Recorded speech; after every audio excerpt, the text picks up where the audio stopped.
توبہ کا مطلب یہ ہے کہ گناہوں سے کنارہ کشی اختیار کرو اور اس بات کا پکا وعدہ کرو کہ آئندہ گناہ نہیں کرو گے. اور استغفار کا مطلب ہوتا ہے بخشش طلب کرنا کہ اللہ ہمیں معاف کر دے، ہمارے گناہوں پہ پردہ ڈال دے. اور توبہ اور استغفار دونوں ہم معنی بھی ہیں. امام ابن قیم کہتے ہیں استغفار میں توبہ شامل ہے اور توبہ میں استغفار شامل ہے، اور جب ان کو الگ الگ بولا جاتا ہے تو پھر اس کا معنی الگ الگ بھی ہوتا ہے. اور اگر یہ دونوں اکٹھے آئیں یعنی ایک دوسرے کے ساتھ مل کر آئیں تو استغفار کا مطلب یہ ہوتا ہے کہ زندگی میں جو ہم کر چکے ہیں غلط کام، برائیاں، اللہ تعالی ہمیں ان کے شر سے محفوظ رکھے. اور توبہ کا مطلب یہ ہے کہ ہم آئندہ گناہ میں پڑنے کے شر سے آپ کی مدد چاہتے ہیں، حفاظت چاہتے ہیں. اور توبہ اس پختہ ارادہ کو بھی کہتے ہیں کہ دوبارہ گناہ نہیں کریں گے، آئندہ یہ نہیں کریں گے. تو ان ربی قریب مجیب، میرا رب یقیناً قریب ہے، مجیب ہے. اور یہاں قریب قرب سے شفقت اور اکرام کے معنوں میں، یعنی رب بہت شفیق اور مہربان ہے، بہت کریم ہے. اور اس کا اپوزٹ ہوتا ہے بعید، دور. اور بہت کا لفظ سختی کے لیے بولا جاتا ہے کہ وہ جو شفیق نہ ہو، سخت ہو، کرخت ہو، اور پھر یہ کہ کچھ نہ دے. تو ایسا نہیں ہے ہمارا رب. ہمارا رب قریب ہے، مہربان ہے، اور اس کے ساتھ ساتھ یہ کہ وہ اپنے بندوں کا اکرام کرتا ہے اور انہیں سیدھے رستے پر چلاتا ہے، ان کی رہنمائی کرتا ہے، ان کی ضروریات پوری کرتا ہے، ان کی حفاظت کرتا ہے، ان کو مدد دیتا ہے، ان کی مشکلات دور کرتا ہے. لہٰذا ہمیں اپنے رب کو قریب پاتے ہوئے، اور قربت کا ایک احساس ہوتا ہے. قریب ہونے کا مطلب یہ نہیں کہ اللہ سبحانہ وتعالیٰ کسی نعوذ باللہ فزیکل فارم میں ہمارے ساتھ بیٹھے ہوئے ہیں یا ہمارے دل میں بیٹھے ہوئے ہیں، یہ مطلب نہیں ہے قریب کا. قربت ایک احساس کا نام ہے. آپ نے دیکھا ہوگا بہت سے لوگ دور ہوتے ہوئے آپ کے دل کے قریب ہوتے ہیں، اور کئی لوگ آپ کے ساتھ رہتے ہوئے، آپ کے ساتھ بیٹھے ہوئے، آپ کے ساتھ زندگی گزارتے ہوئے بھی آپ سے دور ہوتے ہیں. تو اللہ سبحانہ وتعالی کا قرب محسوس کرنے کی چیز ہے، اس طرح کہ وہ سنتا ہے. اللہ سبحانہ وتعالی سنتا ہے، السمیع ہے، اللہ تعالیٰ دیکھتا ہے، البصیر ہے، اللطیف ہے، الخبیر ہے، وہ ہمارے دلوں کے راز بھی جانتا ہے. تو اس سے بڑھ کے قریب کون ہوگا جو شہرک سے بھی زیادہ قریب ہے، اور جو ہمارے دل میں خیال اٹھ کر جو ہمارے دماغ تک جاتا ہے اس سے پہلے کہ دماغ تک جائے وہ بیچ میں حائل ہوتا ہے اور وہ جان لیتا ہے کہ بندہ کیا سوچ رہا ہے. نہ صرف یہ کہ وہ یہ جانتا ہے کہ اس وقت کیا کر رہے ہیں ہم، وہ یہ بھی جانتا ہے ہم پاسٹ میں کیا کر چکے ہیں، اور وہ یہ بھی جانتا ہے کہ ہم فیوچر میں کیا کچھ کرنے والے ہیں. کوئی اور ہے ایسا جو اتنا زیادہ ہمیں جانتا ہو؟ کیا وہ ہماری ضروریات کو نہیں جانتا ہوگا؟ کیا وہ ہمارے دکھ کو نہیں جانتا؟ کیا وہ ہماری پریشانیوں کو نہیں جانتا؟ کیا وہ ہماری زندگی کے مقاصد کو نہیں جانتا؟ کیا وہ ہماری کوششوں کو نہیں جانتا؟ کیا وہ ہماری عبادتوں کو نہیں جانتا؟ وہ خوب جانتا ہے، وہ سب کچھ جانتا ہے. تو جو جانتا ہے اس سے مانگے بنسبت اس کے کہ جو جانتا بھی نہیں ہے اور ہم اس سے توقعات لگا کے بیٹھے رہے کہ یہ ہمارے لیے کچھ کریں گے. عام طور پر ہم جب کسی مشکل کا شکار ہوتے ہیں تو پھر بندوں کی طرف دیکھتے ہیں، نہیں، جو اپنے رب کو قریب پاتے ہیں وہ اپنے رب ہی کی طرف دیکھتے ہیں اور رب ہی کی طرف پلٹ پلٹ کر جاتے ہیں. اور تابا یتوبو کا مطلب پلٹ پلٹ کر جانا بھی ہے، کہ واپس پلٹتے ہیں کہ اللہ تعالیٰ اگر ہماری کسی بات سے آپ ناراض ہو گئے ہیں یا ہم سے خفا ہیں تو ہم تیری ہی طرف پلٹتے ہیں. اعوذ بک منک، تجھ سے ڈر کے پھر تیرے ہی پاس پناہ لیتے ہیں، اپنے گناہوں کے شر سے بچنے کے لیے، اپنی سیئات سے بچنے کے لیے. تو اس لیے تھرو آؤٹ جو ہمارا انشاءاللہ پروگرام ہوگا اس میں آپ یہ 2 لفظ بس پکے کر لیں، وہ قریب ہے، وہ مجیب ہے، وہ بہت قریب ہے اور وہ جواب بھی دیتا ہے، وہ دعائیں قبول بھی کرتا ہے.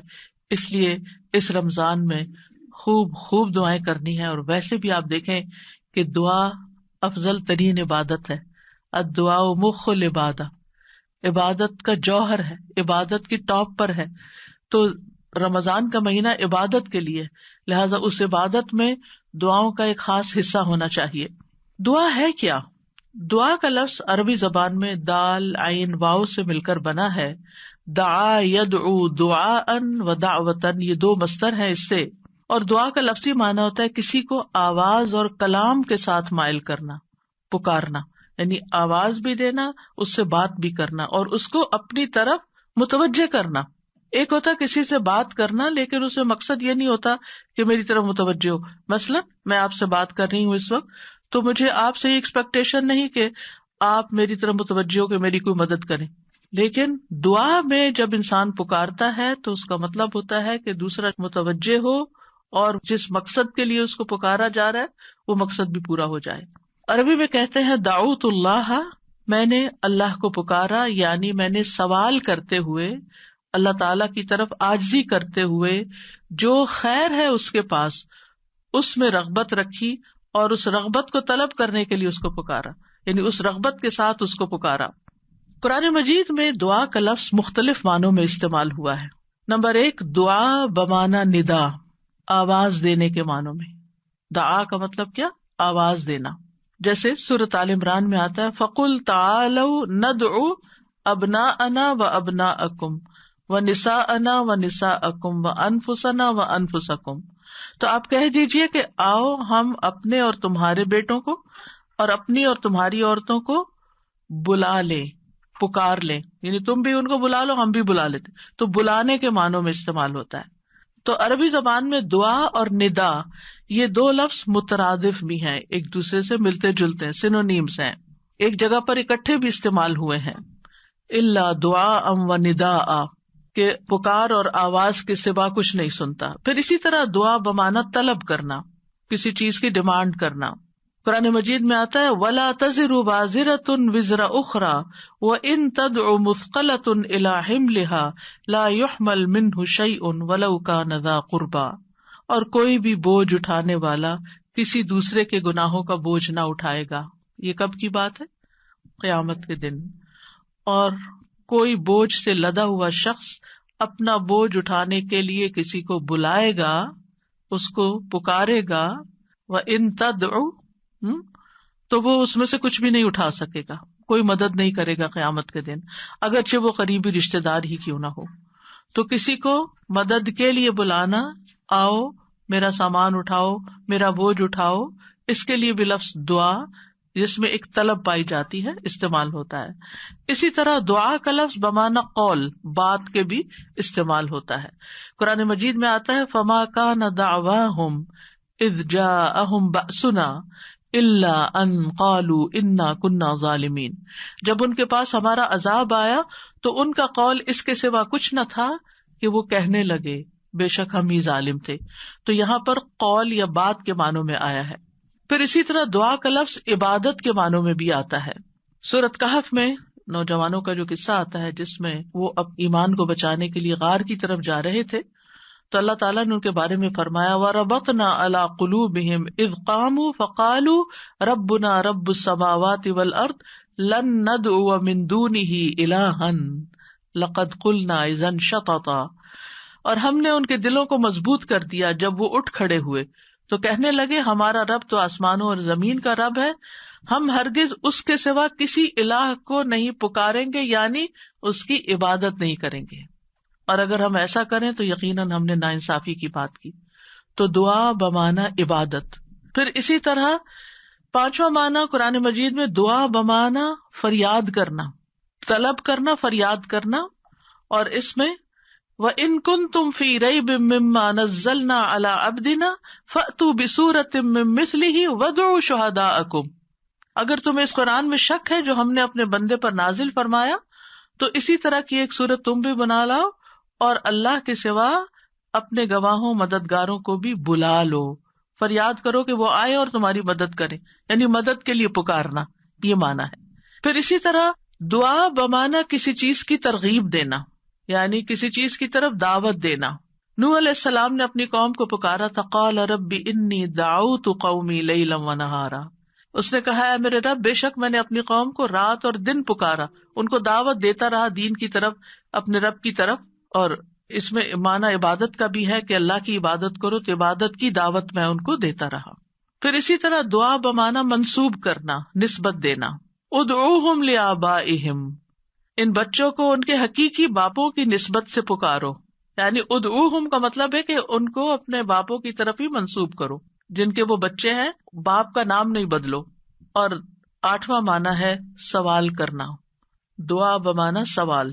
جیسے بنی اسرائیل نے موسیٰ علیہ السلام سے کہا قالوا ادع لنا ربک یبین لنا ما ہی، انہوں نے کہا تم اپنے رب سے ہمارے لیے دعا کرو.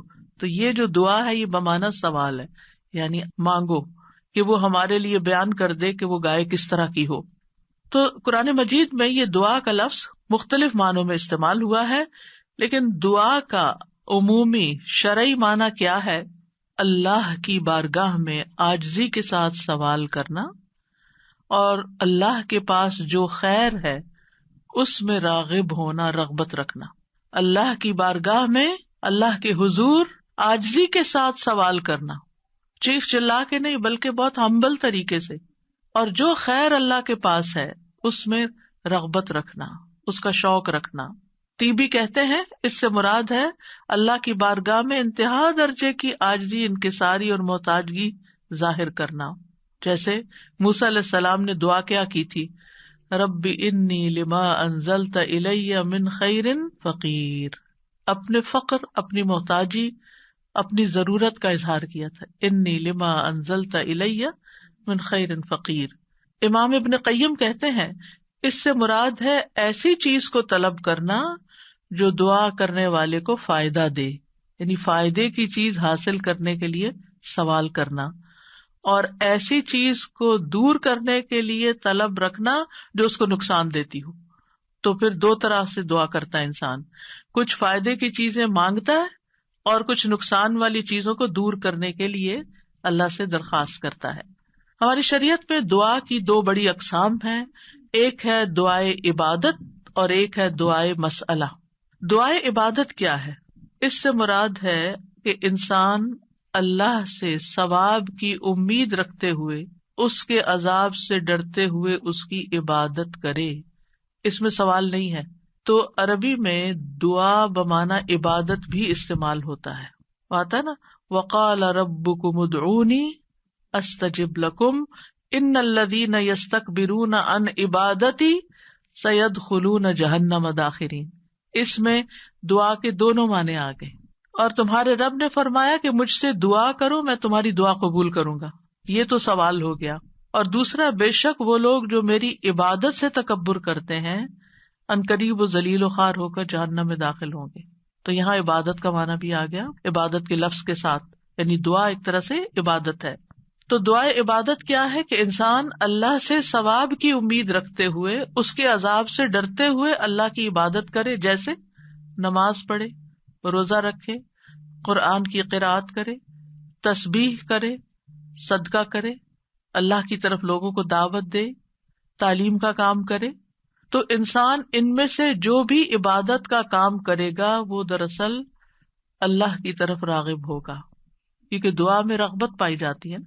اور جو شخص مثلا نماز پڑھتا ہے تو گویا وہ زبان حال سے دعا کر رہا ہوتا ہے، اللہ سے بخشش مانگ رہا ہوتا ہے کہ اللہ تعالیٰ ہمارے اوپر رحم کیجیے، ہم نے جو گناہ کیے ہیں آپ ان کو معاف کر دیجیے. کیونکہ نماز بذات خود کیا کرتی ہے؟ بلاؤں کو ٹالتی ہے، گناہوں کو معاف کرنے کا ذریعہ ہے. ٹھیک ہے. اچھا، صدقہ کیا کرتا ہے؟ گناہوں کی آگ بجھاتا ہے. ٹھیک ہے نا. تو یہ جو گناہوں کی آگ کا بجھنا ہے، یہ ہم بول کے بھی کہہ سکتے اللہ ہمیں جہنم کے عذاب سے بچا، تو وہ ہماری زبان بول رہی ہوتی. لیکن جب ہم صدقہ دے رہے ہوتے ہیں تو گویا ہمارا عمل جو ہے وہ اسی چیز کا تقاضا کر رہا ہے کہ ہم اپنے اوپر سے گناہوں کا بوجھ اتارنا چاہتے ہیں. تو ایک دعا سوال کے انداز میں ہوتی ہے اور ایک دعا حال کے ساتھ بیان ہو رہی ہوتی ہے، عمل کے ساتھ ہو رہی ہوتی ہے. اور دوسری جو دعائے مسئلہ ہے جس میں مانگنے کی دعا ہوتی ہے، تو وہ یہ ہے کہ انسان دنیا اور آخرت کی کوئی بھی بھلائی طلب کرنے اور دنیا اور آخرت کے نقصان کو دور کرنے کا سوال اللہ سے ہی کرے. دنیا اور آخرت کی کوئی بھی بھلائی مانگنا اور دنیا اور آخرت کے کسی بھی نقصان سے بچنا، یہ بس اللہ ہی سے کرے اس کا سوال.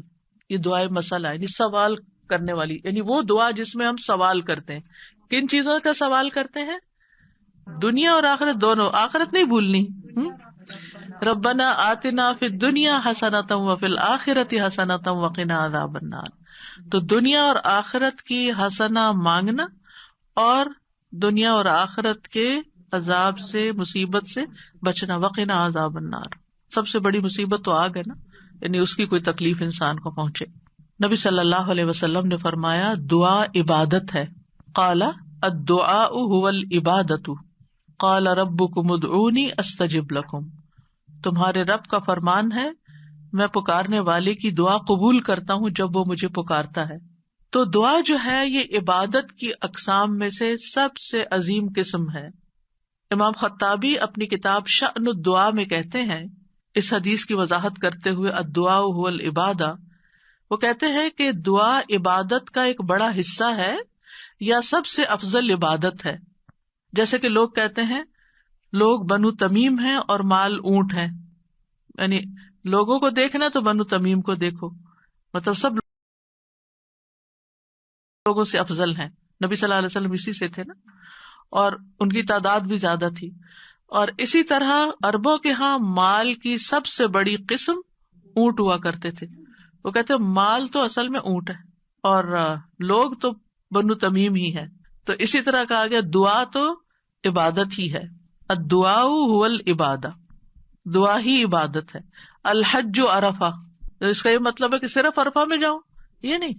مطلب یہ ہے کہ جتنے بھی ارکان آپ حج کی ادا کرتے ہیں ان میں سے عرفہ کے دن کا قیام اگر کسی نے پا لیا تو اس کا حج ہو گیا، اور وہ سب سے بڑا دن ہے جس میں بخشش ہوتی ہے.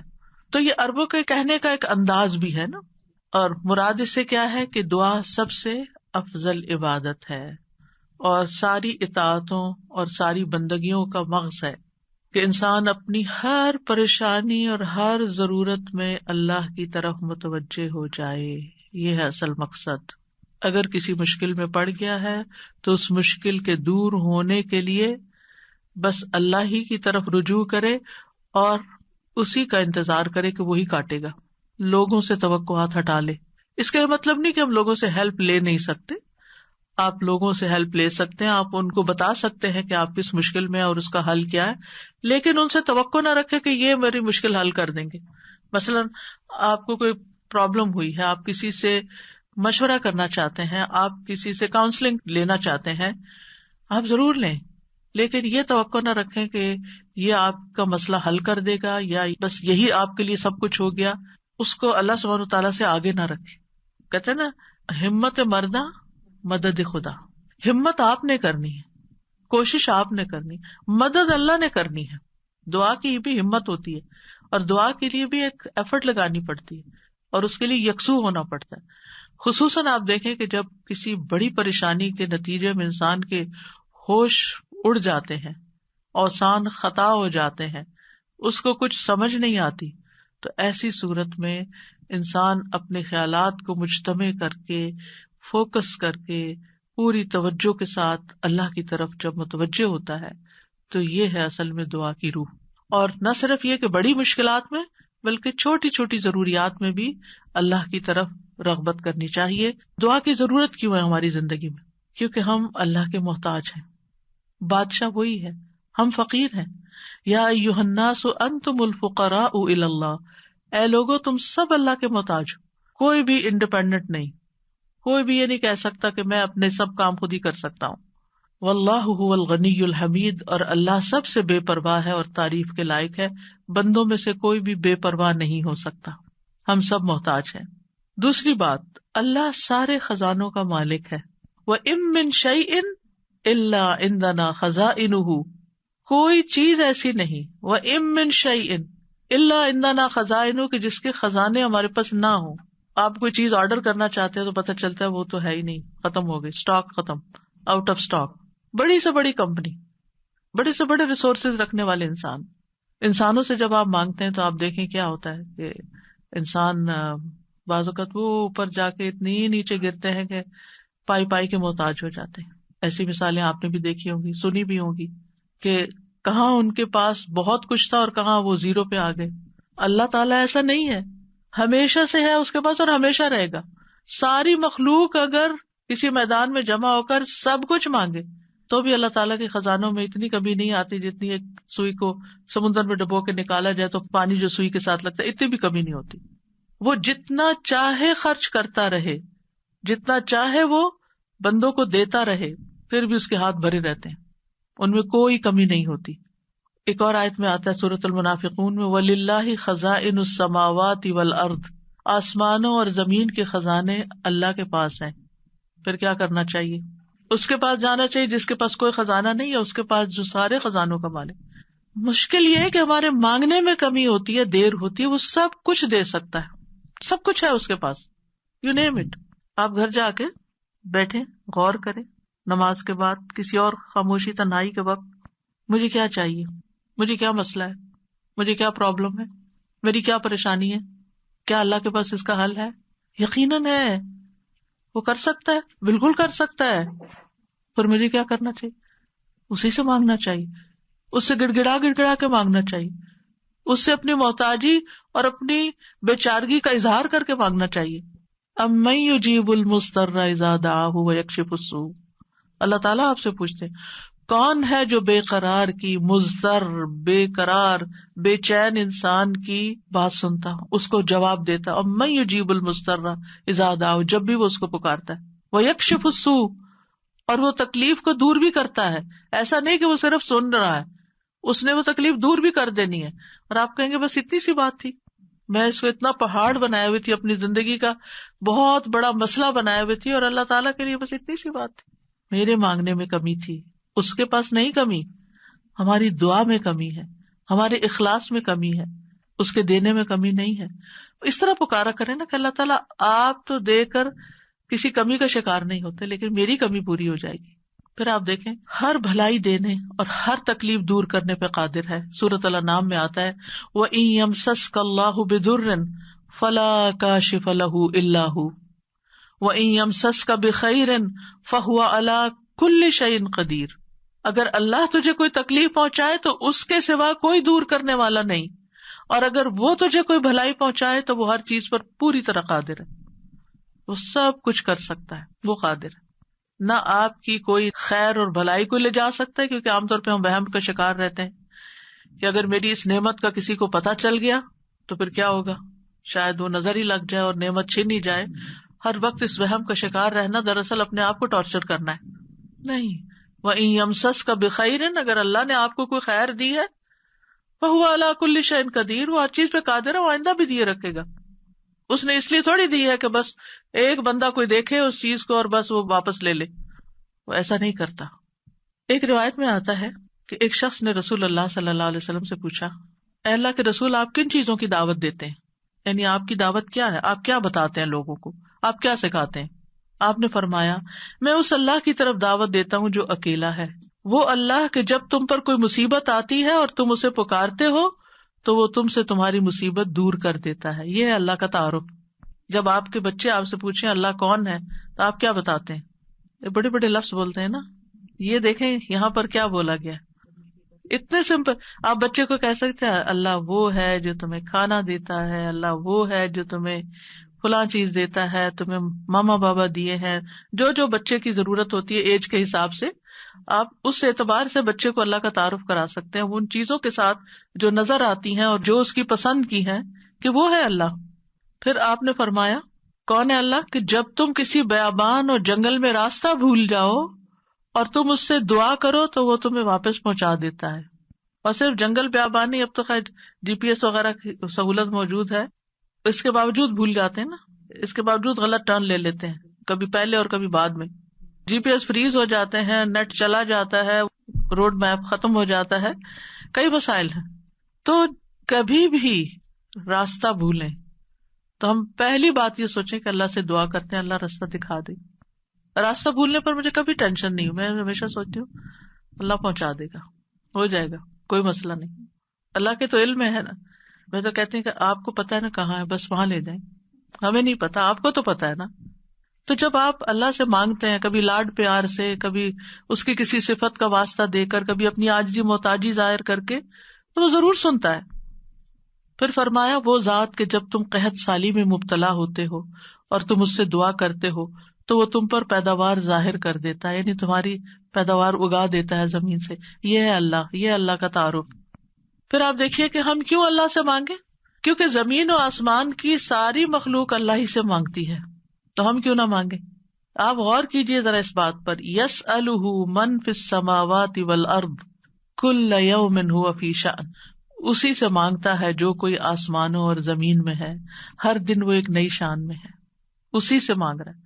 ہر کوئی جو آسمانوں اور زمین میں ہے، ہر کوئی. کون کون ہے آسمانوں اور زمین میں؟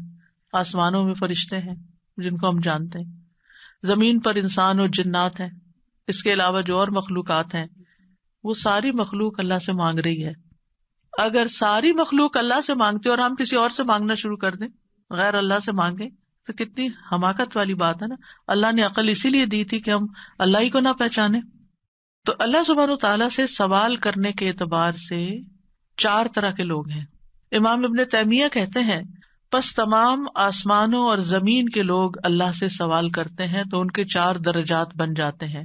پہلی قسم، کچھ وہ لوگ ہوتے ہیں جو نہ ہی اللہ کی عبادت کرتے ہیں نہ ہی اس سے مدد طلب کرتے ہیں، حالانکہ اللہ نے ان کو پیدا کیا، ان کو رزق دیا، ان کو عافیت دی. تو یہ کون ہے؟ نہ اللہ کی عبادت نہ ہی اس سے دعا، کچھ بھی نہیں، کوئی تعلق نہیں. دوسری قسم کے وہ لوگ ہوتے ہیں جو اللہ سے مدد طلب کرتے ہیں تو وہ ان کی مدد کر دیتا ہے، لیکن وہ اللہ کی عبادت نہیں کرتے. عبادت نہیں کرتے، ہاں جب کوئی مسئلہ پیش آتا ہے تو پھر کیا کرتے ہیں؟ پھر دعا کر لیتے ہیں. ایسے لوگ آپ نے دیکھے ہوں گے، نماز نہیں، روزہ نہیں، صدقہ خیرات کچھ نہیں، ہاں کوئی مشکل پیش آئے تو پھر اللہ سے دعا کرتے ہیں. تیسری قسم کے کچھ وہ لوگ ہوتے ہیں جو اللہ کی عبادت اور اطاعت طلب کرتے ہیں، لیکن نہ ہی اس سے مدد مانگتے ہیں نہ اس پہ توکل کرتے ہیں. نماز روزہ کر لیں گے، دعا نہیں کرتے، کہتے ہیں اللہ کو پتہ ہی ہے نا کیا چاہیے، اب مانگنا کس لیے. نہیں، اللہ تعالیٰ خود فرماتے وقال ربکم ادعونی، تمہارا رب کہتا ہے مجھ سے دعا کرو، تو کیوں نہ دعا کریں، ہمیں دعا کرنی ہے. چوتھی قسم کے وہ لوگ ہوتے ہیں جو اللہ کی عبادت بھی کرتے ہیں اور اس سے دعا بھی کرتے ہیں، اس سے مدد بھی طلب کرتے ہیں. تو اللہ تعالیٰ اپنی عبادت اور اطاعت پر ان کی مدد کرتا ہے، جیسے ہم کہتے ہیں رب اعنی علی ذکرک و شکرک و حسن عبادتک، تو اللہ تعالیٰ مدد بھی فرماتا ہے. اب ہم اپنے آپ کو دیکھیں کہ ہم کون سی کیٹیگری میں فال کرتے ہیں، ہم کہاں ہیں. کیا ہم ان لوگوں میں ہیں جو عبادت بھی کرتے ہیں اور دعا بھی کرتے ہیں، تو یہ ٹاپ کلاس کے لوگ ہیں، اور باقی اللہ تعالیٰ کے حق میں کمی کوتاہی کرتے ہیں. تو ہمیں دعا کرتے رہنا چاہیے، اللہ تعالیٰ کو پکارتے رہنا چاہیے، ہر ضرورت میں، ہر مقصد میں، ہر پریشانی میں، ہر دکھ میں، ہر بیماری میں، ہر موقع پر، ہر چیز کے لیے، چھوٹی سے چھوٹی چیز کے لیے، بڑی سے بڑی چیز کے لیے اللہ ہی سے مانگنا چاہیے. کیونکہ وہ دے کر احسان نہیں جتاتا، وہ دے کر شرمندہ نہیں کرتا، وہ دے کر ہم سے واپس نہیں مانگتا، وہ بغیر شرط کے دیتا ہے، غیر مشروط دیتا ہے. وَإِذَا سَأَلَكَ عِبَادِي عَنِّي فَإِنِّي قَرِيبٌ أُجِيبُ دَعْوَةَ الدَّاعِ إِذَا دَعَانِ فَلْيَسْتَجِيبُوا لِي وَلْيُؤْمِنُوا بِي لَعَلَّهُمْ يَرْشُدُونَ. وَإِذَا سَأَلَكَ عِبَادِي عَنِّي فَإِنِّي قَرِيبٌ أُجِيبُ دَعْوَةَ الدَّاعِ إِذَا دَعَانِ فَلْيَسْتَجِيبُوا لِي وَلْيُؤْمِنُوا بِي لَعَلَّهُمْ يَرْشُدُونَ. تو ہمیں مانگتے رہنا چاہیے کیونکہ وہ قریب ہے، وہ مجیب ہے. اللہ سبحانہ وتعالیٰ اپنے بندوں کو خود فرماتا ہے کہ اللہ سے اس کے فضل کا سوال کرو، یہ اللہ کا حکم ہے. سورۃ النساء میں آتا ہے وَاسْأَلُوا اللَّهَ مِن فَضْلِهِ، اور اللہ سے اس کے فضل کو مانگو کہ اللہ اپنا فضل فرما. فضل کیا ہوتا ہے؟ جو ہم ڈیزرو نہیں کرتے، نہ اپنی عبادت کی وجہ سے، نہ کسی محنت کی وجہ سے، نہ کسی قابلیت کی وجہ سے، نہ کسی ہنر کی وجہ سے. ہم ڈیزرو نہیں کرتے، لیکن آپ دے سکتے. ہم پھر بھی آپ سے مانگتے ہیں، چاہے ہم اس قابل نہیں، لیکن پھر بھی آپ سے مانگتے، آپ ہمیں عطا کیجیے. اور اللہ تعالیٰ کو یہ بات پسند ہے کہ بندے اس سے مانگیں، کیونکہ بندے کو جب کسی چیز کی ضرورت ہوتی ہے نا، اور وہ اس کو اللہ تعالیٰ سے مانگتا ہے، تو وہ اللہ تعالیٰ کے ساتھ کنیکٹ ہو جاتا ہے، اللہ تعالیٰ کو یاد کرتا ہے، اس کے سامنے اپنی حالت کا اظہار کرتا ہے، اپنا دکھ، اپنا شکوہ، اپنا غم، اپنا رنج، اپنی پریشانی اس کو سناتا ہے جو سن کر آگے نشر نہیں کرتا. جب ہم بندوں کے سامنے اپنی کسی پریشانی کا ذکر کر دیتے ہیں تو بعض اوقات کیا کرتے ہیں، وہ آگے بیان کر دیتے ہیں اور یوں آپ کے راز کھل جاتے ہیں، آپ کا مرتبہ اور مقام لوگوں کی نگاہ میں گر جاتا ہے. کچھ لوگ آپ سے حسد کرنے لگتے ہیں، کچھ لوگ آپ کی تکلیف پہ خوش ہوتے ہیں. تو اس لیے ہمیں اللہ سبحانہ تعالیٰ کے سامنے ہی اپنے رنج اور دکھ کی فریاد رکھنی چاہیے.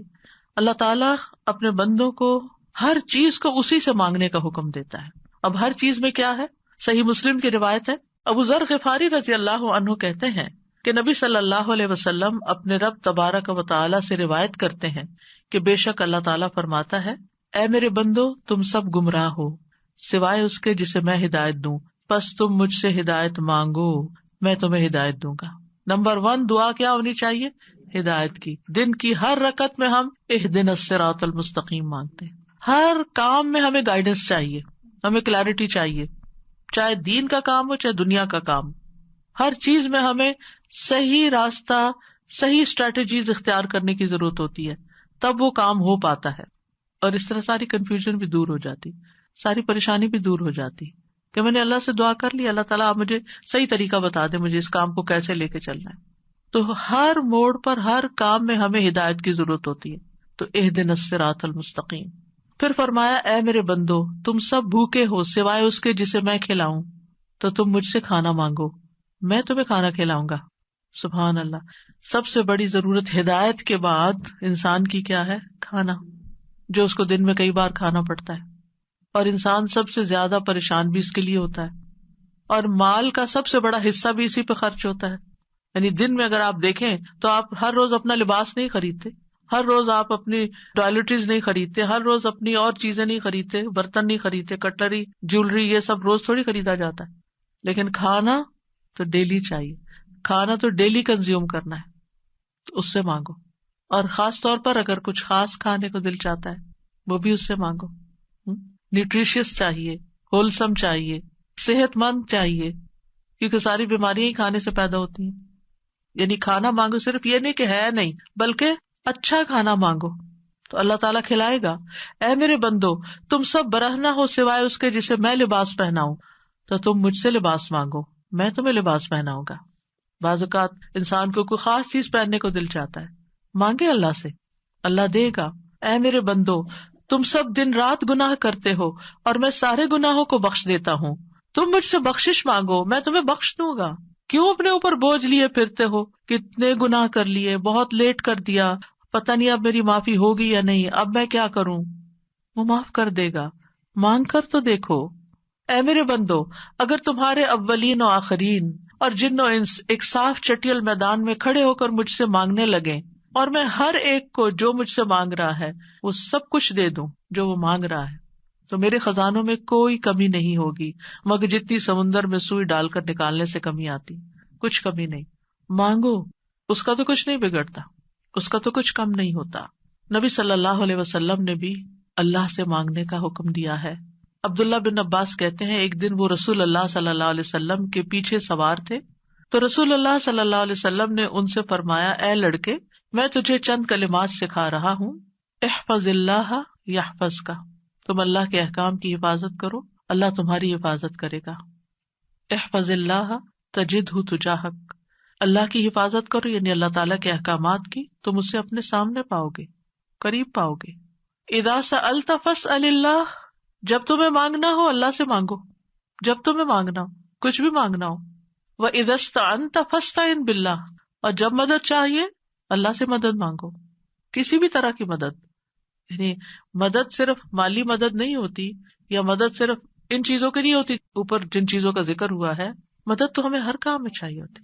ہم کون سی لائن اختیار کریں، کون سا پیشہ اختیار کریں، کون سی جاب لیں، کون سی نہ لیں، کیا کریں کیا نہ کریں، فلان جگہ جانا ہے جائیں یا نہ جائیں، ہر معاملے میں.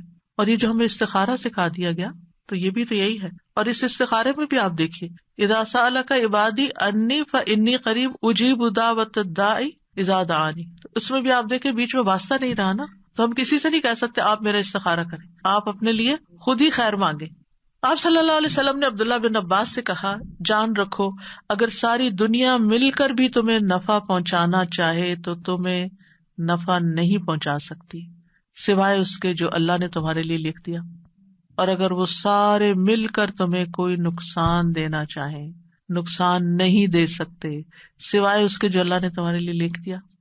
کتنا بڑا توکل سکھاتی ہے یہ بات، کتنی فکریں پریشانیاں دل سے اور دماغ سے بالکل آف لوڈ ہو جاتی، کچھ نہیں ہوتا، کوئی کچھ نہیں بگاڑ سکتا۔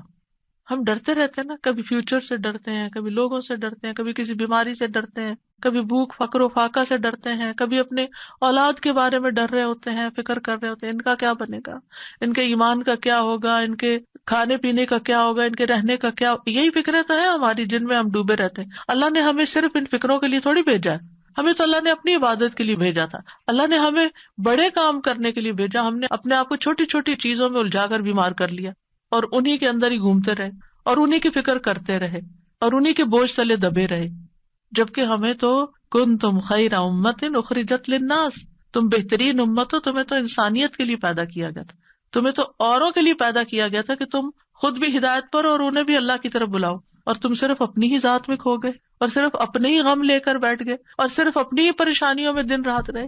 ان سب چیزوں کو تو اللہ کے حوالے کرنے کی ضرورت ہے، وہ ٹیک کیئر کرے گا۔ ان تنصروا اللہ ینصرکم، اگر تم اللہ کی مدد کرو گے اللہ تمہاری مدد کرے گا، اور وہ ضرور کرے گا۔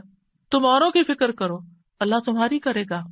تو اس لیے ہمارے کرنے کا کام کیا؟ احفظ اللہ یحفظک، حفاظت چاہیے، تم اللہ تعالیٰ کے احکامات کی حفاظت کرو، جو تمہیں کہا جا رہا ہے وہ پابندی سے کرو، باقی کام اللہ کا ہے۔ اور پھر احفظ اللہ تجدہ تجاہک، جب تم اللہ کے بن جاؤ گے نا تو پھر اللہ کو بہت قریب پاؤ گے۔ پھر آپ دیکھیے کہ اللہ کے نزدیک دعا سے زیادہ کوئی چیز معزز نہیں۔ دعا انسان کو عزت دیتی ہے، جب انسان بندوں کے آگے ہاتھ پھیلاتا ہے تو ذلیل ہوتا ہے، اور جب اللہ سے مانگتا ہے دو ہاتھ اٹھا کے، بندوں کے سامنے تو ہم ایک ہاتھ پھیلاتے ہیں اور اللہ کے سامنے دو ہاتھ پھیلاتے ہیں، اور جب انسان اللہ سے مانگتا ہے تو اللہ اس بندے سے محبت کرتا ہے اور اس بندے کو دیتا ہے، نوازتا ہے اور عزت دیتا ہے، اپنی جناب سے دیتا ہے۔ اور جب بندوں سے مانگتے ہیں تو وہ کبھی دیتے ہیں کبھی نہیں دیتے، اور کبھی دے کے اذیت بھی دیتے ہیں، اور پھر احسان جتاتے ہیں، دکھ دیتے ہیں، ذلیل کرتے ہیں، بعض اوقات آپ کی انا کو مجروح کر دیتے ہیں، آپ کی عزت کو مجروح کر دیتے ہیں، آپ کو بعض اوقات بدنام کر دیتے ہیں۔ تو اللہ کے نزدیک دعا سے زیادہ کوئی چیز معزز نہیں۔ لیس شیء اکرم علی اللہ من الدعاء، پھر یہ کہ اللہ تعالیٰ دعائیں سنتا ہے۔ وَلَقَدْ نَادَانَا نُوحٌ فَلَنِعْمَ الْمُجِيبُونَ، یقیناً نوح نے ہمیں پکارا تو ہم بہت اچھے قبول کرنے والے ہیں۔ ہم نے ان کی سنی، ہمیں کیوں بتایا جا رہا ہے؟ تاکہ تم بھی پکارو، تمہاری بھی سنی جائے گی۔ ابراہیم علیہ السلام نے کیا کہا تھا؟ ان ربی لسمیع الدعاء، میرا رب تو یقیناً دعا سننے والا ہے، وہ تو ضرور سنتا ہے۔ اور پھر خاص طور پر جو مضطر ہو، بے چین ہو، بے قرار ہو، لاچار ہو، امن یجیب المضطر اذا دعاہ ویکشف السوء، یہ لاچار کون ہوتا ہے؟ ابن عباس کہتے ہیں اس سے مراد وہ شخص ہے جس کی ایسی ضرورت ہو جو اس کو مشقت میں ڈال دے، یعنی مصیبت میں پڑ جائے انسان، چاہے اندر قلبی روحانی طور پر، چاہے مالی طور پر، چاہے صحت، یعنی کسی بھی اعتبار سے جو چیز اس کو مشکل میں ڈال دے، مشقت میں، یہ لاچاری ہوتی ہے۔ یہ کہتے ہیں ڈپینڈنسی جیسے ہو جاتی ہے دوسروں پر۔ سدی کہتے ہیں کہ اس سے مراد وہ شخص ہے جس کے پاس کوئی ہیلا چارہ قوت باقی نہ رہے، یعنی دنیا میں اس کا کوئی وسیلہ سبب نہیں رہا، تنہا رہ گیا، وہ سنتا ہے۔ ذنون کہتے ہیں اس سے مراد وہ شخص ہے جو اپنے تعلقات کو اللہ کے سوا سب سے کاٹ دے، بس اللہ ہی ہے میرا۔ ابو جعفر کہتے ہیں کہ اس سے مراد مفلس شخص ہے جس کے پاس کچھ نہیں۔ سہل بن عبداللہ کہتے ہیں اس سے مراد وہ شخص ہے جو اپنے ہاتھ دعا مانگتے ہوئے اللہ کی طرف بلند کرتا ہے، اوپر اٹھاتا ہے، حالانکہ اس کے پاس اطاعت کا کوئی نیکی کا کام نہیں ہوتا جس کو وہ وسیلہ بنا سکے۔ لاچار، اب ہر جگہ سے مایوسی ہوگی، اب ایک ہی راستہ ہے، اور وہ راستہ شیطان کہتا ہے تم تو اتنے نافرمان ہو، تمہاری نہیں سنی جائے گی، نہیں، وہ پھر بھی سنتا ہے۔ امن یجیب المضطر، اصل میں بندے تو ہم اللہ ہی کے ہیں نا، چاہے ہم اللہ کو اپنا بنائیں یا نہ بنائیں، ہیں تو اسی کے، جانا تو اسی کی طرف ہے، دنیا میں بھی اسی کی طرف جانے کی ضرورت پیش آتی ہے۔ اور پھر آپ دیکھیے کہ اللہ تعالیٰ کا قبولیت کا وعدہ بھی ہے، اور وہ بندوں کی حاجات پوری کرتا ہے۔ اللہ تعالیٰ خود پکارتے ہیں جب رات کا ایک تہائی حصہ بچتا ہے، آسمان دنیا پہ نزول فرما کے اللہ تعالیٰ فرماتے ہیں کون ہے جو مجھ سے دعا کرے تو میں اس کی دعا قبول کروں، کون ہے جو مجھ سے بخشش طلب کرے تو میں اسے بخش دوں، کون ہے جو مجھ سے رزق مانگے تو میں اس کو رزق عطا کروں، کون ہے جو تکلیف دور کرنے کی درخواست کرے تو میں اس کی تکلیف دور کروں. اور یہ اعلان فجر کے طلوع ہونے تک ہوتا رہتا ہے. تو اللہ تعالیٰ پکار رہے کہ مانگو مجھ سے. اب دیکھیے اگر کبھی آپ کے پیرنٹس میں سے کوئی یا کوئی بڑا یا اگر آپ سے کہے کہ اچھا مانگو، کیا مانگتے ہو، فرمائش کرو، کیا کرتے ہیں ہمارا حال کیا ہوتا ہے؟ بہت خوش ہو جاتے ہیں، اتنی بڑی آفر آ گئی ہے، کرو فرمائش، کیا چاہیے، جیولری چاہیے، کپڑے چاہیے، جو چاہیے مانگو. تو ہمارا خوشی سے ایسا حال ہوگا کہ ہمیں یہ بھی یاد نہیں رہے گا کہ اب مانگنا کیا ہے آپ نے. اللہ سبحانہ وتعالیٰ روز ہمیں پکارتے ہیں کرو فرمائش، مانگو کچھ، مانگو، اور ہم مانگتے ہی نہیں. جاگ بھی جائے تو ہم مانگتے نہیں. مانگنے کی ضرورت ہے. اب دیکھیے کہ دنیا کے بادشاہ جب کوئی سوالی آتا ہے، کوئی بیگر آتا ہے، وہ دروازے بند کر دیتے ہیں. جو انسان 2 سے 3 دفعہ آپ سے کچھ مانگ چکا ہو، جب آپ اس کو دیکھتے ہیں تو وہ موڑ کے چل دیتے ہیں، یہ پھر آ گیا ہے، پھر کچھ مانگے گا.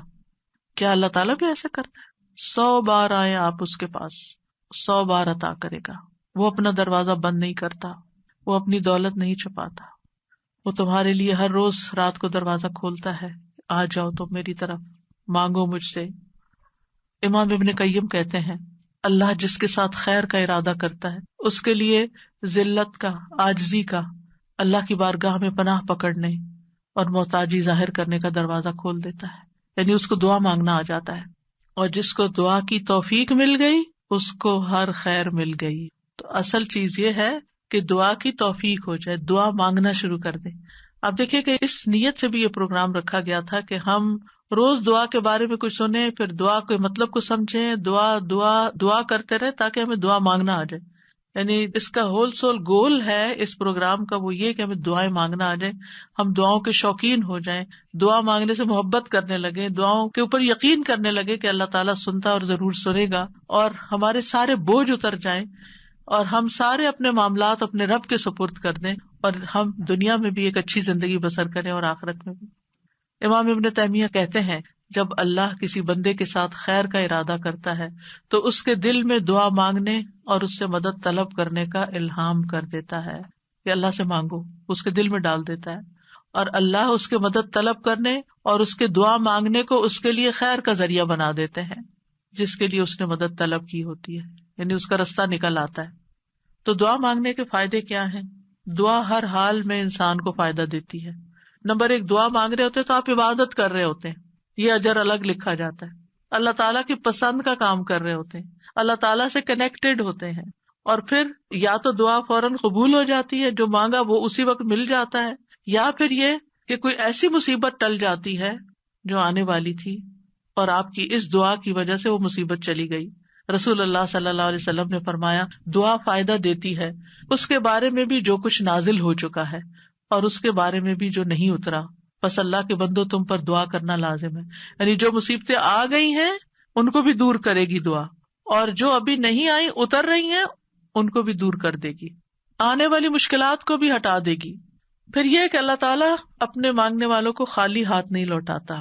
حدیث میں آتا ہے بے شک اللہ عز و جل کو اس بات سے حیا آتی ہے کہ اس کا کوئی بندہ اس کے سامنے ہاتھ پھیلا کر کسی خیر کا سوال کرے اور وہ انہیں خالی لوٹا دے، کہ کچھ بھی نہ ڈالے اس میں. ایسا نہیں ہوتا.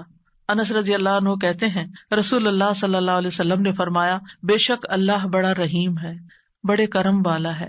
اس کو اس بات سے شرم آتی ہے کہ اس کا کوئی بندہ اس کے آگے اپنے دونوں ہاتھ پھیلائے اور وہ ان دونوں میں کوئی خیر نہ ڈالے. وہ ایسا نہیں کرتا. جو مسلمان بھی اپنی حاجت اللہ کے آگے رکھ دیتا ہے اللہ تعالیٰ اسے ضرور نوازتا ہے، ضرور دیتا ہے. رسول اللہ صلی اللہ علیہ وسلم نے فرمایا جو مسلمان اپنا چہرہ اللہ کے سامنے گاڑ کر، یعنی پورے فوکسڈ طریقے سے توجہ کے ساتھ کسی چیز کا سوال کرتا ہے وہ اس کو وہ چیز ضرور عطا کرتا ہے، خواہ جلدی عطا کرے یا ذخیرہ کر کے رکھ لے اس کے لیے اگلی دنیا میں عطا کرے، لیکن ملتا ضرور ہے. اور پھر آپ دیکھیے اس آیت میں اللہ تعالیٰ نے کوئی شرط نہیں رکھی، یعنی جو مانگو گے میں دوں گا، یعنی کہا تم یہ کر کے آنا پھر میں دوں گا. بعد میں کہا کہ ٹھیک ہے تم بھی میری بات مانا کرو، ریکمینڈیڈ ہے یہ بات، لیکن شرط نہیں ہے کہ تم نے مانی تو پھر ہی میں بھی تمہاری مانوں گا. اور پھر آپ دیکھیے کہ یہ ہمارا فرض بنتا ہے کہ ہم اپنی دعاؤں میں اخلاص پیدا کریں. ورنہ اللہ تعالیٰ تو ہر ایک کو نیک بد گناہگار حتیٰ کہ ابلیس کی بھی دعا قبول کر لیتا ہے. دعا کے سبب تقدیر بدل جاتی ہے. حدیث میں آتا ہے قضاء کو صرف دعا ہی بدل سکتی ہے اور نیکی کے علاوہ کوئی چیز عمر کو نہیں بڑھا سکتی. نیکی کرتے جاؤ انشاءاللہ عمر بھی لمبی ہوگی اور نیکیوں کی مزید توفیق ہوگی. دعا کی وجہ سے آزمائشیں ٹل جاتی ہیں. امام غزالی کہتے ہیں بس جان لے کہ قضاء و قدر میں سے یہ بھی ہے کہ اللہ آزمائشوں کو دعا کے ذریعے ٹال دیتا ہے. چنانچہ دعا آزمائشوں اور بلاؤں کو ٹالنے اور رحمت کے حصول کا سبب ہے، جیسا کہ ڈھال تیروں کو ٹالنے اور واپس لوٹانے کا سبب ہے. یعنی کہ جو شیلڈ ہے اس سے آپ پروٹیکٹڈ ہوتے ہیں. اور جیسے پانی زمین سے نباتات نکالنے کا سبب ہے، یعنی آپ پودا لگاتے ہیں اس میں پانی لگاتے ہیں تو اس میں سے کچھ نکل آتا ہے. جن لوگوں کے گارڈنز ہیں وہ تو یہ تجربہ کرتے ہی ہوں گے کہ جب سمر آتی ہے اور وہ ڈالتے ہیں کچھ تو پھر اس میں سے ننھی منی کونپلیں نکلتی ہیں. لیکن اگر نہیں تو میں آپ سب کو ریکمینڈ کروں گی کہ اللہ الخالق کی تخلیق کو دیکھنے کے لیے گھر میں ہی کوئی مٹی کا پاٹ رکھ لیجئے اور اس میں کوئی بیج ڈال دیجئے اور ان بیجوں کے پھوٹنے اور چھوٹی چھوٹی کونپلیں نکلنے کے عمل کو دیکھیے. آپ کو اللہ پہ اتنا پیار آئے گا، اتنی محبت آئے گی. یہ اللہ کی تخلیق کی نشانیاں ہیں نا، اور اس سے اللہ کی پہچان ہوتی ہے. انسان اللہ کے قریب ہوتا ہے، اللہ کی قدرت نظر آتی. تو اب امام غزالی کہتے ہیں کہ جیسے پانی زمین میں ڈالیں اور بیج سے کچھ نکلے گا، یہ پانی ڈالنا سبب ہے بیج پھوٹنے کا، ایسے ہی دعا سبب ہے خیر ملنے کا. مانگو تاکہ تمہیں ملے. بہت کچھ تو وہ ہمیں بن مانگے بھی دے رہا ہے، ہم نے وہ مانگا بھی نہیں ہوتا جو کچھ وہ ہمیں دیتا ہے، لیکن اس سے زیادہ اگر تم مانگو گے تو پھر والا وہ کیوں نہیں دے گا. اور پھر وہ کہتے ہیں کہ جیسے ڈھال تیر کو لوٹاتی ہے اور دونوں ایک دوسرے کی مدافعت کرتے ہیں، اسی طرح دعا اور آزمائش آپس میں زور آزمائی کرتے ہیں. آزمائش اوپر سے اتر رہی ہوتی ہے اور دعا نیچے سے چڑھتی ہے اور بیچ میں جا کے وہ ان کی لڑائی ہوتی ہے. دعا کہتی ہے واپس چلو، اس بندے پہ نہیں آنا. تو اس لیے بہت ضروری ہے کہ ہم اللہ تعالیٰ سے مانگتے رہیں. اور آپ دیکھیں کتنی دعائیں ایسی ہیں جنہوں نے تاریخ کا رخ پھیر دیا، شر سے خیر کی طرف، بہتر سے بہترین کی طرف. ابراہیم علیہ السلام کی دعا کی مثال، انہوں نے مانگا تھا ربنا وابعث فیہم رسولا منہم یتلو علیہم آیاتک ویعلمہم الکتاب والحکمت ویزکیہم انک انت العزیز الحکیم. 2500 سال بعد دعا قبول ہوئی. محمد الرسول اللہ صلی اللہ علیہ وسلم دنیا میں تشریف لائے اور انسانی تاریخ کا دھارا بدل گیا. ابو امامہ کہتے ہیں میں نے کہا اللہ کے رسول صلی اللہ علیہ وسلم آپ کے اس کام کی ابتدا کیسے ہوئی، یعنی آپ نے یہ جو سب کچھ کیا ہے بگننگ کہاں سے تھی؟ کہا میرے باپ ابراہیم علیہ السلام کی دعا سے. آپ بھی اپنے بچوں کے لیے، نسلوں کے لیے، اپنے شاگردوں کے لیے دعائیں کیا کریں. معلوم نہیں ان میں سے کون آپ کی دعا کی وجہ سے کوئی ایسا خیر کا کام کر جائے جو آپ کے لیے بہترین صدقہ جاریہ بن جائے. تو دوسروں کے لیے دعائیں کرنے میں بخل سے کبھی کام نہ لیں. بعض اوقات کچھ کام ہم خود نہیں کر پاتے، نہ اس کے قابل ہوتے، نہ ہماری اتنی زندگی ہے، نہ اتنی سخت ہمت اور صلاحیت، لیکن ہم جب دوسروں کے لیے وہی دعائیں کرتے ہیں تو اللہ سبحانہ تعالیٰ ان کے ذریعے وہ سارا ثواب اور خیر ہم تک واپس پہنچا دیتا ہے. ہم سب لوگ، انسان، باقی مخلوقات بھی نبی صلی اللہ علیہ وسلم کی آمد کی وجہ سے رحمت پاتے ہیں. آپ رحمت للعالمین ہیں اور اس دعا کی وجہ سے دائمی خیر اور بھلائی پا رہے ہیں. پھر نوح علیہ السلام کی دعا. نوح علیہ السلام بہت مظلوم تھے، ان کی قوم دعوت دینے کی وجہ سے ان کو مارتی پیٹتی بھی تھی. پھر انہوں نے جب دعا کی تو وہ ان کی نجات کا ذریعہ بنی. عیسیٰ علیہ السلام کی دعا جو آخری زمانے میں ہوگی، جب طور میں آخری زمانے میں ایمان والے ان کے ساتھ محصور کر دیے جائیں گے تو ان کی دعا کی وجہ سے مسلمانوں کے لیے فتح ہوگی، یاجوج ماجوج کی تباہی ہوگی. ابن قیم کہتے ہیں مصیبت کو ٹالنے میں اور اپنا مقصد حاصل کرنے میں دعا قوی ترین اسباب میں سے ایک سبب ہے. یہ تمام دوائیوں سے زیادہ مفید ہے. دعا ساری دوائیوں سے زیادہ مفید ہے. یہ آزمائشوں کی دشمن ہے. دعا آزمائشوں کی دشمن ہے. یہ آزمائشوں کو دور دھکیلتی ہے، ان سے زور آزمائی کرتی ہے، ان کو واقع ہونے سے روکتی ہے، جو واقع ہو چکی ہوں ان کو ختم کرتی ہے، ان کو ہلکا کر دیتی ہے، اور یہ مومن کا ہتھیار ہے. یعنی اگر دعا آزمائش سے زیادہ طاقتور ہو تو آزمائش ختم ہو جاتی ہے. یعنی بعض اوقات ہم کہتے ہیں آزمائش نہیں ختم ہو رہی کیونکہ ہماری دعا ابھی کمزور ہے، اس کو اور اسٹرانگ کریں. اگر آزمائش سے کمزور ہو تو آزمائش کبھی ہو جاتی ہے، اور وہ دونوں ایک دوسرے کا مقابلہ بھی کرتی ہیں، ایک دوسرے کے ساتھ جھگڑا کرتی ہیں. پھر یہ ہے کہ دعا ساری خیر اور بھلائی لے آتی ہے. جامع الخیر ہے. دعاؤں کے سبب بیماریاں دور ہوتی ہیں. امام ابن تیمیہ کہتے ہیں بہت سے مریض ایسے ہیں جو بغیر دوا کے صرف دعا کی وجہ سے یا دم یا دل کی مضبوطی کے ساتھ اور اچھے توکل کے ساتھ شفا پا لیتے ہیں. دوا کے بغیر ہی ٹھیک ہو جاتے ہیں. دعا سے ہم و غم دور ہوتا ہے, ڈپریشن دور ہوتا ہے, اور خاص طور پر وہ جو غم کی دعا ہے نا وہ پڑھنی چاہیے. اللہم انی اعوذ بک من الہم والحزن. پریشانیاں دور ہوتی ہیں. انسان کو دعا کی وجہ سے وہاں سے رزق ملتا ہے جہاں سے انسان سوچ بھی نہیں سکتا, اس کا گمان بھی نہیں ہوتا.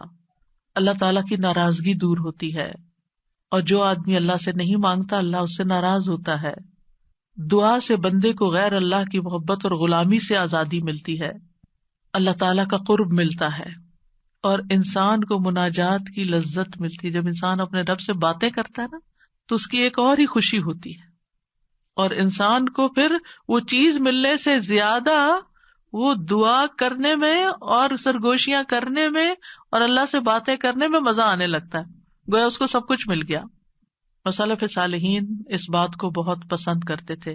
ان میں سے ایک کہتے ہیں مجھے اللہ کی بارگاہ میں حاجت ہوتی ہے تو میں اس سے وہ حاجت مانگتا ہوں تو اللہ میرے لیے اپنے ساتھ مناجات کرنے, اپنی معرفت اور اپنے لیے عاجزی کرنے اور اس کے سامنے خوشامد کا دروازہ کھول دیتا ہے. تو ان چیزوں کے ہوتے ہوئے میں یہ پسند کرنے لگتا ہوں کہ اللہ تعالیٰ میری دعا پوری کرنے کو ڈیلے کر دے, مؤخر کر دے, تاکہ میں یہ دعا کرنے کا لطف اٹھاتا رہوں. تو اللہ سبحانہ وتعالیٰ سے دعا ہے کہ اللہ تعالیٰ ہمیں دعا کا معنی اور مفہوم سمجھنے کی توفیق عطا فرمائے اور ہمیں اس کی اہمیت کا احساس دلا دے, اور ہم واقعی اس طرح دعا مانگے جیسے دعا مانگنی چاہیے. اللہ تعالیٰ ہمیں آئندہ رمضان میں اور اس کے علاوہ بھی اس دعا کی عبادت سے فائدہ اٹھانے کی توفیق دے کہ ہم اپنے رب کے بن جائیں اور ہمارا رب ہم پر رحم فرما دے. السلام علیکم. اتنا خوبصورت لیکچر. میں سوچ رہی تھی کہ جیسے آپ نے کہا نا قریب اور مجیب, تو جب آپ نے کہا نا قریب تو میں سوچتی کہ ارسپیکٹو آف کہ ہماری دعا قبول ہو یا نہ ہو, جو ایک سینس آف کلوزنس اللہ سبحانہ تعالیٰ کے ساتھ فیل ہوتی ہے, دیٹ از ریئلی گریٹ. بالکل. تو ایک اور چیز میں نے یہ پوچھنی تھی کہ جیسے ہم کہتے ہیں نا کہ انسان اپنے لیے شر کو ایسے مانگتا ہے جیسے خیر مانگ رہا ہے, اور ہم ادھر سے یہ کریں کہ اللہ سبحانہ تعالیٰ ہماری دعا قبول ضرور کرتے ہیں, تو پھر جب ہم اس طرح کے کوئی مانگ رہے ہوتے ہیں تو پھر یہ ہوتا ہے کہ وہ قبول نہیں ہوگی دعا, وہ اللہ پہ چھوڑ دیتے ہیں نا ہم. جی. پھر وہ ہمارے لیے جو چاہتا ہے کرتا ہے, اسی لیے وہ بعض دعائیں روک لیتا ہے. ہم سمجھتے ہیں ہمارے لیے خیر ہے, حالانکہ وہ شر ہوتا ہے, تو اللہ تعالیٰ اس کو قبول نہیں کرتے, روک دیتے, کیونکہ وہ ہمارے لیے ہم سے زیادہ ہم پر مہربان ہے. ایک اور جیسے حضرت زکریا نے اس نادا ربہ نداء خفیہ, تو وہ جو ندا ہے انہوں نے تو اللہ سے وہ مانگ رہے تھے نا چپ کے سرگوشیاں, تو وہ پھر دل میں, تو وہ پھر ندا وہ دعا کے سینس میں آئے گی, کیونکہ دعا میں اپنی ڈیفینیشن بتائی نا کہ ہم اللہ سے مانگ رہے ہوتے ہیں. جی. مناجات ان کو کہتے ہیں بیسیکلی, جو دل میں باتیں کرتے ہیں نا, سرگوشیاں کرتے ہیں اللہ تعالیٰ سے چپ کے لوگوں کے بعض اوقات بیچ میں ہوتے ہوئے, بعض اوقات تنہائی میں, تو یہ بھی دعا کی ایک قسم ہی ہے مناجات جو ہے. استاذہ آج کا لیکچر ایسا تھا جیسے ذہن سازی ہو گئی ہے دعا کے لیے, ہم تیار ہو گئے رمضان کے لیے, کیونکہ ہر انسان کے ساتھ جیسے شیطان اور نفس لگا ہوتا ہے, تو ایسا لگ رہا ہے سارے بادل چھٹ گئے ہیں اور ہمارا جو ہے وہ ذہن تیار ہو گیا ہے دعا کے لیے. تو جو ڈاؤٹس ہوتے ہیں یا جو وسوسے ہوتے ہیں وہ سارے ہٹ گئے, اور میرے خیال میں ساری امت کو جو بھی سن رہا ہے اس کو بہت فائدہ ہوگا, جس سے کہ پورے رمضان جو ہم دعا مانگیں گے اس میں اب ہمارے خدشات نہیں ہوں گے. اور ایک سوال یہ ہے یقین سے, اور ایک سوال یہ ہے کہ دعا میں ہم کس چیز کا واسطہ دے سکتے ہیں, جیسے بعض لوگ نیک اعمال کا. جزاک اللہ خیر. آج جو یہ بات آپ نے شیئر کی نا کہ وہ اپنی دولت نہیں چھپاتا, یہ اتنا اچھا لگا, کیونکہ ہر شخص اپنی دولت چھپا کے رکھتا ہے اور دوسرے کو شیئر نہیں کرنا چاہتا, نہ اس کے اکاؤنٹس نہ اس کی کچھ چیز. لیکن اللہ تعالیٰ کی ہر چیز ہمارے سامنے کھلی ہے, لیکن ہماری دیکھے کنجوسی کے ہمارے ہاتھ بھی جو ہے وہ نہیں آگے بڑھتے پھیلانے کے لیے, اور ہم اس طرح مانگتے بھی نہیں, اور نہ ہم اللہ تعالیٰ کی وسعت کو پہچانتے ہیں. تو جزاکم اللہ خیر, آج جو آپ نے جس طرح بیان کیا اس سے اللہ تعالیٰ کی وسعت, اللہ کی بڑائی, اور اتنی بڑائی اور عظمت کے باوجود ہم اللہ تعالیٰ کو کتنے قریب پا سکتے ہیں اپنے. جزاک اللہ خیر. وآخر دعوانا ان الحمد للہ رب العالمین. سبحانک اللہم و بحمدک, اشہد ان لا الہ الا انت, استغفرک و اتوب الیک. السلام علیکم و رحمۃ اللہ وبرکاتہ.